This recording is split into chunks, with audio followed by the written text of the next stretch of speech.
আমি মুখের মধ্যে তুলমু, এমন ওই সময় কলেজার টুকরা সন্তান আমার কলেজার মধ্যে এমন জোরে লাথি মারছে রে, আমি মা আর খাবার খাইতে পারি নাই। আমি মা খাবার না খাইয়া জায়গায় স্তব্ধ হইয়া বসে রইছি। আবার আমি দুপুরের খাবার তৈয়ার করলাম। দুপুরের খাবার পরিবারের সকল সদস্যদেরকে খাওয়াইয়া আমি মা দুপুরের খাবার বিকাল 5টা বাজে খাইতে বসছি। যখন আমি লোকমাটা মুখের মধ্যে তুলমু, কলিজার টুকরা সন্তান আমার কলিজার মধ্যে এমন জোরে লাথি মারছে রে, আমি মা ব্যথায় অচেতন হয়ে গেছি। আমি মা অচেতন হওয়ার পরে আমাকে মাথার মধ্যে পানি ঢালিয়া আমি মাকে কোন রকম সুস্থ করছে। পরিবারের জন্য আবার রাত্রের খাবার পাকাইলাম। রাত্রে পরিবারের সকল সদস্যদেরকে খাওয়াইয়া আমি মা এশারের নামাজ কোন রকম আদায় করিয়া সকালেও খাই নাই, দুপুরেও খাই নাই, রাত্রেবেলা এক মুঠ ভাত নিয়ে খাবার খাইতে বলছি। এমন কলেজার টুকরা সন্তান আমার কলিজার মধ্যে এমন জোরে লাথি মারছে রে, আমি মার ভাত খাইতে পারি নাই। আমি মা কোন রকম হাতটা ধুইয়া আমার আরামের বিছনায় গেছি একটু শুইতে। সকালেও খাবার নাই, দুপুরেও খাবার নাই, রাত্রেও খাবার নাই। পেটের ক্ষুধা নিয়া আরামের বিস্তার মধ্যে একটু আরাম করে শুইতে গেছিলাম। রাত্রে যখন 11টা 12টা বাজে, তখনই আমার কেমন জানি একটু ঘুম ঘুম লাগতেছে।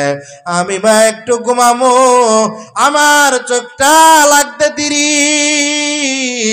আমি মার কলিজার মধ্যে আমার সন্তান এমন জোরে লাথি মারছে রে, আমি মার সারা রাতের ঘুম হারাম হয়ে গেছে। জোরে বলেন আল্লাহু আকবার।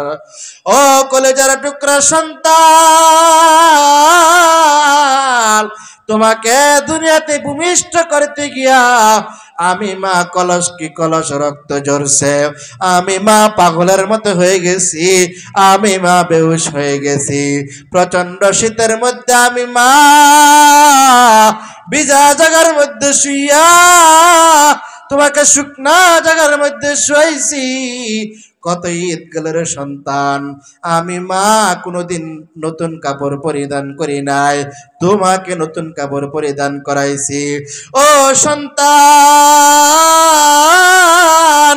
এই মুহূর্তে যদি তুমি আমাকে বাড়ি থেকে বের করে দাও, তাহলে আমি কার কাছে যাব, কোথায় যাব, আমি কোথায় থাকব? ও কপাল পরা সন্তান, এত কষ্ট করিয়া তোমাকে মানুষের মতো মানুষ বানাইলাম, এরপরে তুমি আজকে আমার বুকের মধ্যে লাথি মাইরা দিলা। ওই মা আর সহ্য করতে পারে নাই। মা বাবা কিন্তু কোনোদিন বদদুয়া দেয় না। জোরে বলেন, মা বাবা কোনোদিন বদদুয়া দেয় না। ওই মা বদদুয়া দেয় নাই, আল্লাহ তাআলার কাছে কিছু চায় নাই। কেমন করে জানি মনটা খারাপ কইরা আকাশের দিকে তাকাইছে, আর শাহজিমের মধ্যে একটা ধাক্কা বাইরে গেছে। আমার আল্লাহ ওই সন্তানের উপরে নারাজ হইয়া গেছে। মা তো ঘর থেকে বের হবেই না। বিবি আর স্বামী মিলিয়া এ মাকে বস্তার মধ্যে ভরছে। জোরে বলেন নাউজুবিল্লাহ। বস্তার মধ্যে ভরিয়া গহীন জঙ্গলের মধ্যে নিয়ে গেছে। গহীন জঙ্গলের মধ্যে নিয়া মাকে সেখানে রাইখা আসছে।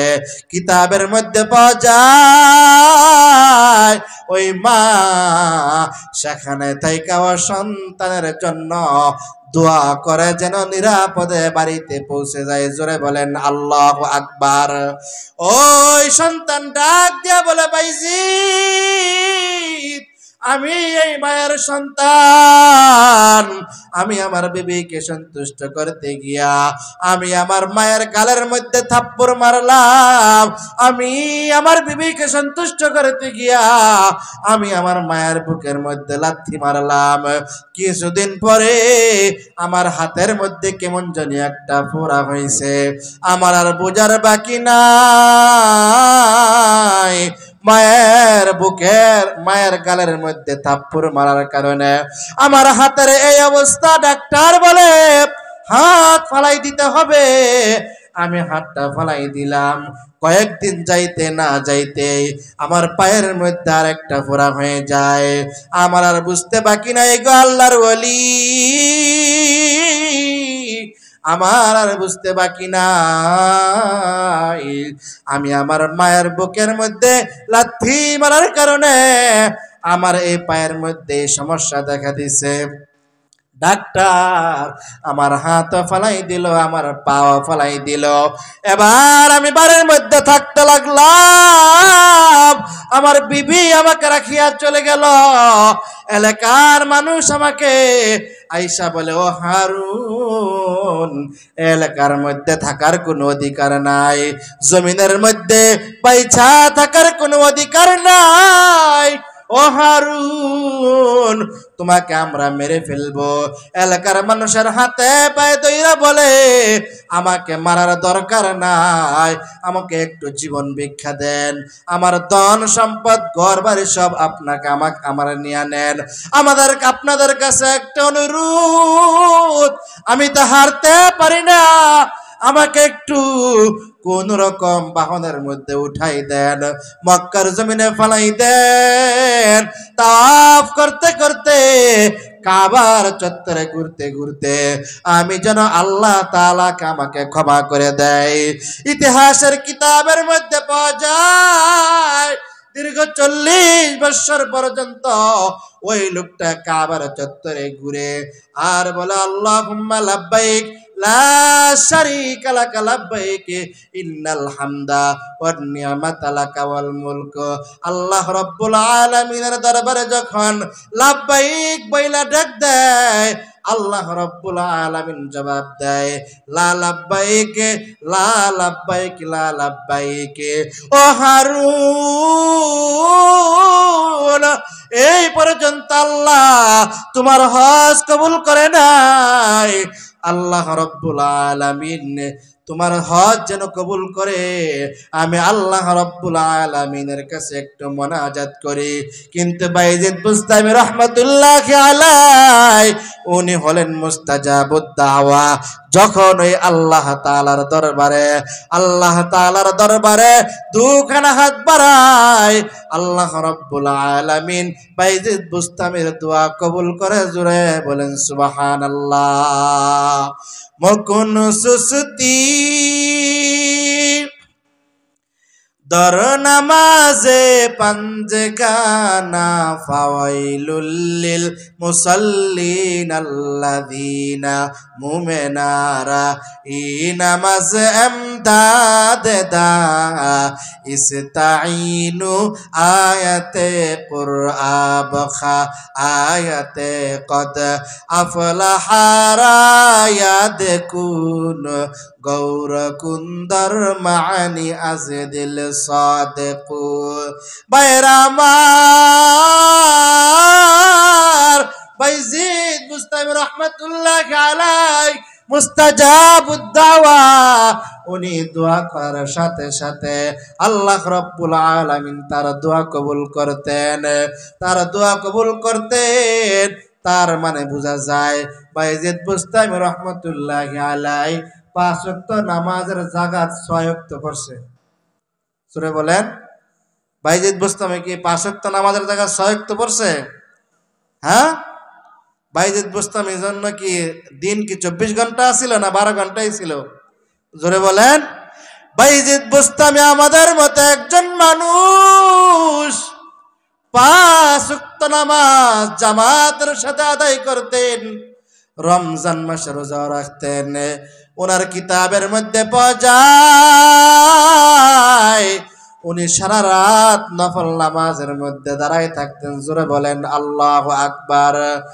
এমনে এমনে আল্লাহ রাব্বুল আলামিন বাইজিদ বুস্তামের দোয়া কবুল করতেন না। এমন মুহূর্তে হারুন ডাক দিয়া বলে, ওগো আল্লাহর ওলি, আমার ব্যাপারে আপনি একটু আল্লাহ রাব্বুল আলামিনের দরবারে বলেন, যাতে করে আমার হজটা আল্লাহ তাআলা কবুল করে নেয়, আমাকে আল্লাহ তাআলা মাফ করে দেয়। বাইজিদ বুস্তামি যখনই হাত উঠাইবে, আল্লাহ রাব্বুল আলামিন ডাক দিয়া বলেন, ও বাইজিদ, সাবধান সাবধান, যে ব্যক্তি মার সাথে খারাপ ব্যবহার করেছে, যে ব্যক্তি মায়ের সাথে এত বড় অন্যায় করেছে, ও বাইজিদ, তার ব্যাপারে তুমি আমার কাছে কোনো আরজি করবা না, তার ব্যাপারে আমার কাছে কোনো দোয়া করবা না। যদি তার ব্যাপারে আমার কাছে কোনো দোয়া করো, তাহলে আমি আল্লাহ কিন্তু তোমার উপরে নারাজ হইয়া, তোমার উপরে অসন্তুষ্ট হইয়া, আমি আল্লাহ রাব্বুল আলামিন ওলির খাতা থেকে তোমার নাম কাইটা দিমু। জোরে বলেন নাউজুবিল্লাহ। ভাইয়েরা আমার, আমাদের সমাজের মধ্যে এমন সন্তান আসেনি? জোরে বলেন। মনে হয় সদাসদি গ্রামের মধ্যে নাই। এমন সন্তান যদি থাকে, তাহলে আজকেই তওবার মতো তওবা করে আল্লাহ তাআলার কাছে ক্ষমা চেয়ে আল্লাহ রাব্বুল আলামিনের দরবারে তওবাতুন নাসুহা করে আজকেই মাফ চান। আগে আপনার মায়ের থেকে ক্ষমা চান। আল্লাহ তাআলা যদি, আপনার মা যদি আগে ক্ষমা করে, অবশ্যই অবশ্যই আল্লাহ তাআলা আপনাকে ক্ষমা করবেন। মুহতারাম হাজিরিন, এই জন্য মায়ের সাথে কোনো খারাপ ব্যবহার করা, জোরে বলেন, মায়ের সাথে কোনো খারাপ ব্যবহার করা যাবে না। জুরাইজ নামক একজন ব্যক্তি ছিল। জুরাইজ জগৎ বিখ্যাত বুজুর্গ ছিল, জগৎ বিখ্যাত ওলি ছিল। এই জুরাইজের ব্যাপারে একটা কোলের শিশু সাক্ষী দিছে। জোরে বলেন সুবহানাল্লাহ।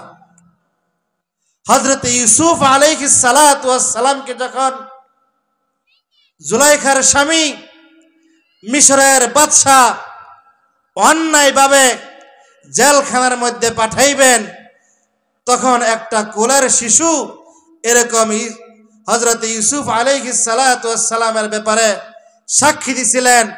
মোট চারজন শিশু, কোলের শিশু এরকম ভাবে সাক্ষী দিছিলেন। এর মধ্যে একজন হলো হযরত ইউসুফ আলাইহিস সালাতু ওয়াস সালামের জামানায়, আরেকজন হলো জুরাইজের ব্যাপারে, আরেকজন হলো হযরত ঈসা মারিয়ামের সন্তান হযরত ঈসা আলাইহিস সালাতু ওয়াস সালাম। জোরে বলেন আল্লাহু আকবার। ভাইরা আমার, জুরাইজ জগৎ বিখ্যাত বুজুর্গ হওয়া সত্ত্বেও ওনার মা ইসলাম ধর্ম গ্রহণ করে নাই। ওনার মা ছিলেন বিধর্মী, ওনার মা বিধর্মী ছিলেন, ওনার মা ছিলেন মুশরিকা। জুরাইজ একটা হজরাখানার মধ্যে এরকম নামাজের মধ্যে দাঁড়াইছে। নামাজ কেমন কেমন করে জানি এক রাকাত পড়ছে। দ্বিতীয় রাকাতের মধ্যে যখন আসছে, মা তো আর জানে না আমার জুরাইজ ঘরের মধ্যে নামাজ পড়তেছে। মা সন্তানকে ডাক দেয়া বলে, জুরাইজ। জুরাইজ এবার মুশকিলের মধ্যে পইরা গেছে।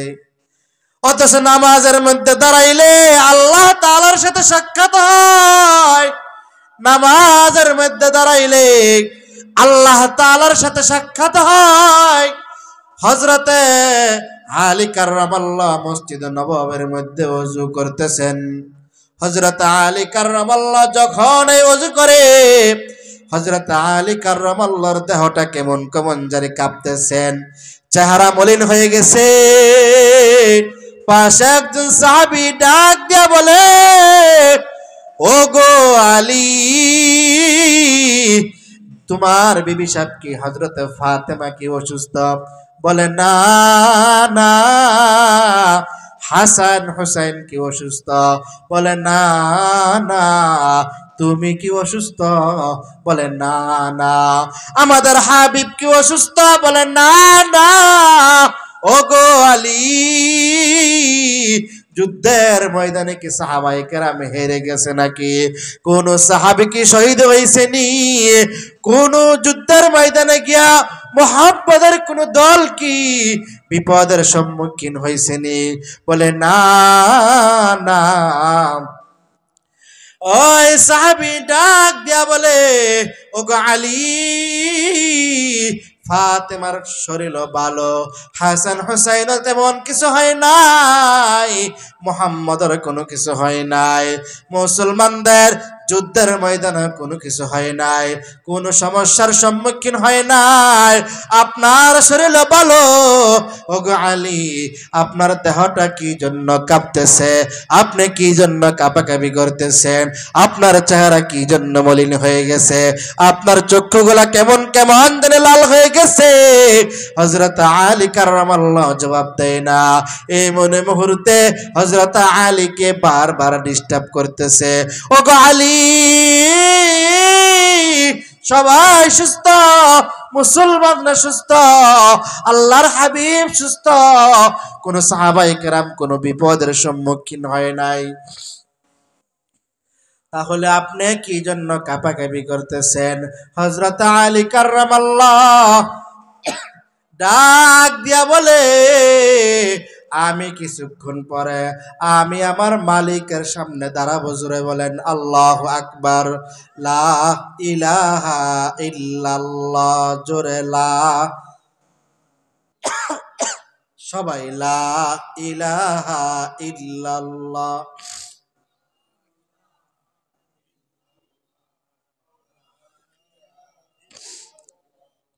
লা ইলাহা ইল্লাল্লাহ।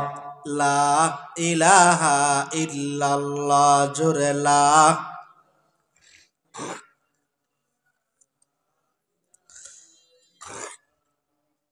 লা ইলাহা ইল্লাল্লাহ।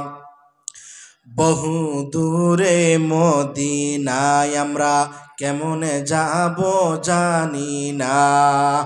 বহু দূরে মদিনায় আমরা কেমনে যাব জানি না। দয়া করে দয়াল আল্লাহ, দয়া করে দয়াল আল্লাহ, ফুরাও মনের বাসনা। লা ইলাহা ইল্লাল্লাহ। জোরে লা ইলাহা ইল্লাল্লাহ। লা ইলাহা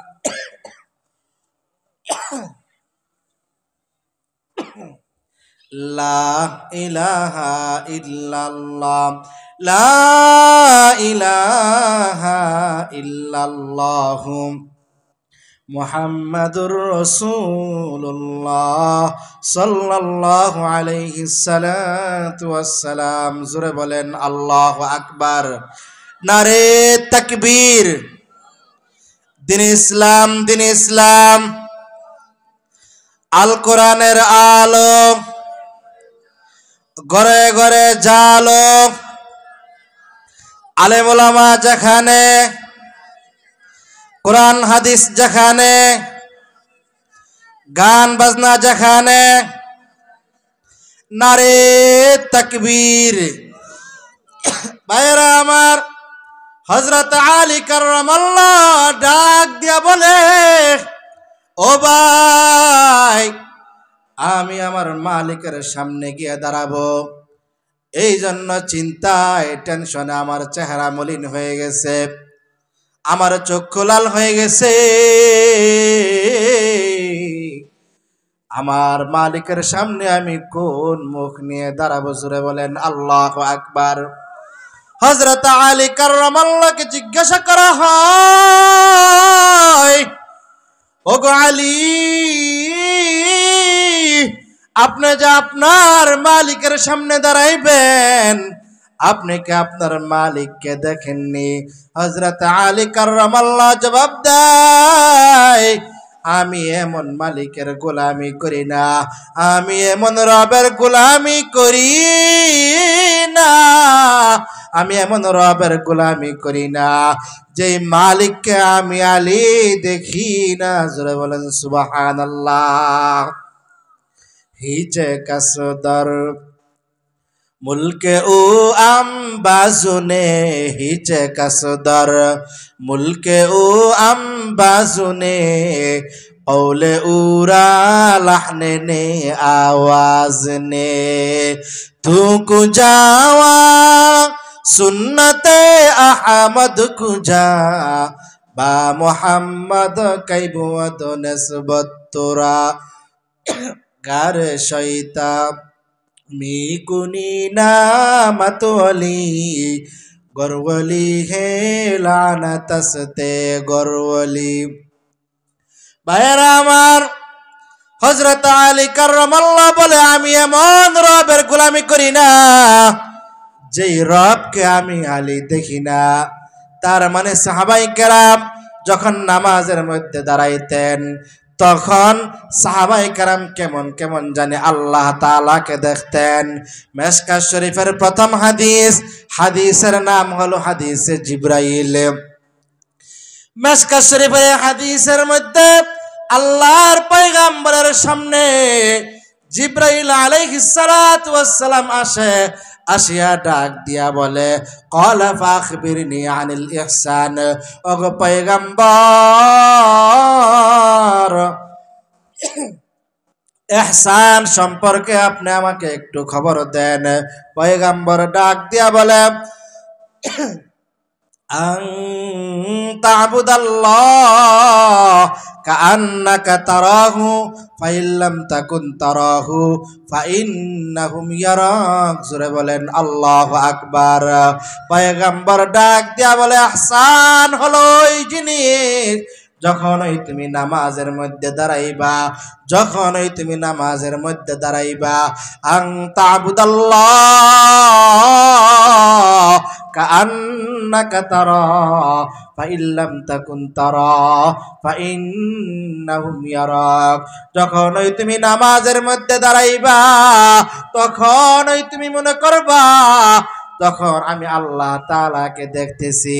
কারণ আমাদের চোখ এমন চোখ যে চোখ দিয়ে আল্লাহ তাআলাকে দেখা সম্ভব হবে না।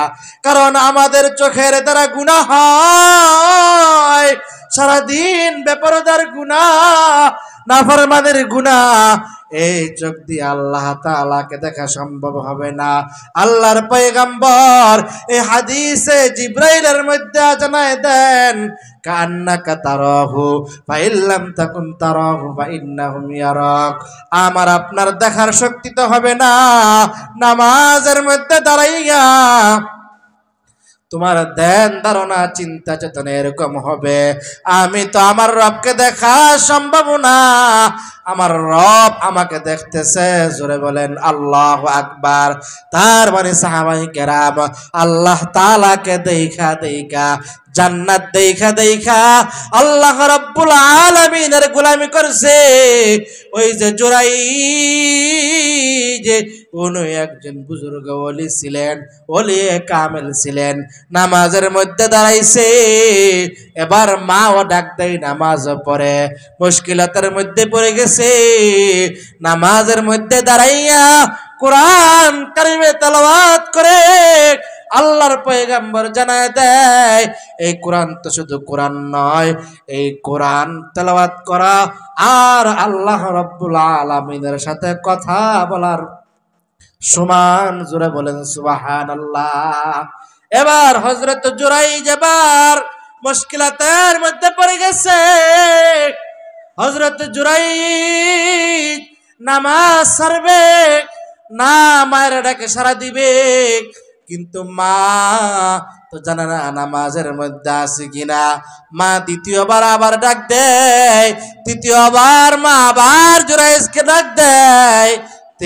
তিনবার জুরাইজ মাকে ডাক দেওয়ার পর জুরাইজ তার মায়ের ডাকে শুই না, তার মার ডাকে সাড়া দেয় নাই। সে এরকম ভাবে টেনশনের মধ্যে পড়ে গেছে, আরে যদি আমার মায়ের ডাকে সাড়া দেয় আমার আল্লাহ নারাজ। আর যদি আমি এরকম ভাবে মায়ের ডাকে সাড়া না দেই, মায়ের ডাকে সাড়া দেই, আল্লাহ নারাজ। আর যদি এরকম ভাবে মায়ের ডাকে সাড়া দেই, তাহলে আমার আল্লাহ নারাজ হয়ে যাবে। দুইটার একটা আমাকে কি করব? না আল্লাহকে সন্তুষ্টি করব, না মায়ের সন্তুষ্টি অর্জন করব। জোরাই যে বিপদের মধ্যে পড়ে গেলেন, অথচ আল্লাহর পয়গম্বর হাদিসের মধ্যে জানায় দেয়, রিদর রব্বি রিদল ওয়ালিদি ওয়া সাখাতুর রব্বি ওয়া সাখাতুল ওয়ালিদি। পিতা মাতার সন্তুষ্টি আল্লাহর সন্তুষ্টি, পিতা মাতার অসন্তুষ্টি আল্লাহর অসন্তুষ্টি। অন্যত্র হাদিসের মধ্যে আল্লাহর পয়গম্বর জানায় দেয়, আল জান্নাতু তাহতা আকদামিল উম্মাহাত। মায়ের পায়ের নিচে সন্তানের জান্নাত। জোরে বলেন আল্লাহু আকবার।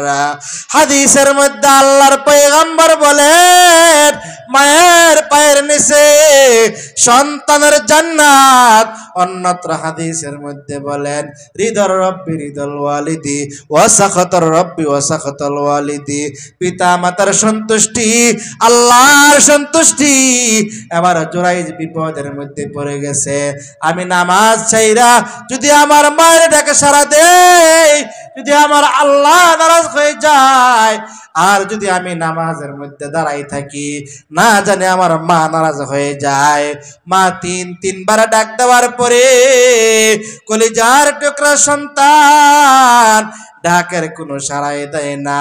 মা চতুর্থবারের মতো রাগ কইরা বলে, তুই আমার মায়ের ডাকে সাড়া দাস নাই, আল্লাহ যেন তোর বেশ্যার মুখ দেখায়। জোরে বলেন নাউজুবিল্লাহ।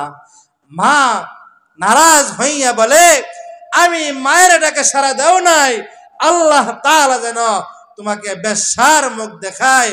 মোহতারাম হাজিরিন, অল্প কয়েকদিনের মধ্যেই হঠাৎ করে একজন মহিলা আয়েশা বলতেছে যে আমার পেটে জুরাইজের বাচ্চা। জোরে বলেন নাউজুবিল্লাহ। মোহতারাম হাজিরিন, আজানের সময় আলোচনা করা ঠিক না। আল্লাহ রাব্বুল আলামিন যদি সুযোগ করে দেয়, ইনশাআল্লাহ সামনে সাক্ষাৎ হবে। হ্যাঁ, আপনাদের এই এলাকায়, আপনাদের মহল্লায় এই যে কাউসার ভাই, উনি আমার আপন বোনের জামাই। হ্যাঁ, আমাকে আজকে হঠাৎ করে